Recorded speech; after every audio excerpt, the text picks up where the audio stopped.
Demak, qo'limizda turgan kitobning nomi Al-Ihtifalu bi ra'si sanati baynal lahvi wal va'id deb turib, yangi yilni nishonlash haqidagi kitob deb yozgan. Yangi yilni nishonlash haqida. Yangi yilni nishonlashlik o'yin kulgidan iborat. Va yana shu bilan birga bu kofirlarda bayramini qilishlikda insonga va'id bor.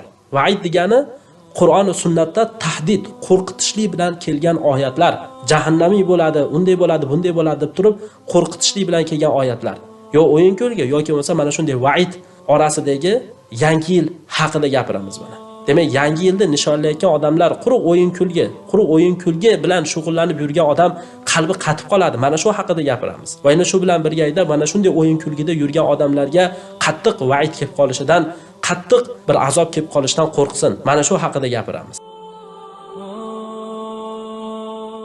Endi ba'zi bir odamlarga mana yuqorida aytganimizdek, hali o'zini fikrini bildiryapti-da, bu palonchi ham o'zini fikrini bildiryapti-yu, palonchi domla, u joiz deyapti-yu, nimaga bular endi joiz emaydi? Va o'zi bular shunaqa qattiq olaveradi-da, shariatni ham qattiq qilib o'rganda, dinni ham qattiq qilib o'rganda, shunga o'xshagan gaplar bilan chiqadi. Ana shunaqa odamlarga biz aytamizki, ey birodar, siz agar hidoyat izlayotgan odam bo'lsangiz, sizga oxirat kerak bo'ladigan bo'lsa, siz hamma o'zini fikrini aytayapti-da emas, balki haqni izlaydigan odam bo'ling. Hamma o'zini fikrini aytadi-da, hamma unday qiladi, bunday qiladi. Bunaqa narsa bilan sizni oxiratingiz obod bo'lib qolmaydi. U palonchi domlangiz o'zini fikrini aytayotgan bo'lsa, sizni oxiratingiz obod qilib qo'yadimi? Hamma o'zini oxiratini obod qilish kerakmi? Qad aflaha man zakkaha va qad khaba man dassaha. O'zini poklagan kishi najot topdi, deyapti Alloh taolo. Siz o'zingizni agar poklaydigan bo'lsangiz, najot topasiz. Agar ana shu fikrini aytib yurgan palonchi domlalaringizga ergashib yuradigan bo'lsangiz, halok bo'lasiz.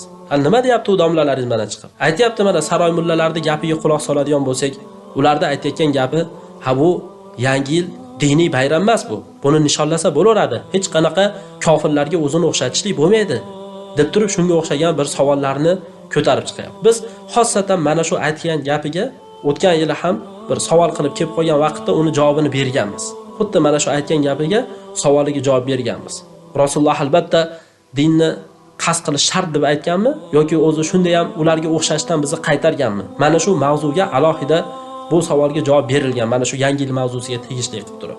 Endi hozirgi darsimiz yana ham bir umumiyroq va hamda manfaatliroq bo'lishi uchun va yana quruq bitta ikkita dalil zikr qilmasdan, balki ko'proq bir dalil zikr qilib turib, ko'proq ulamolarning so'zini keltirib, mana shu haqida bir jami bir kitobni dars qilmoqchimiz.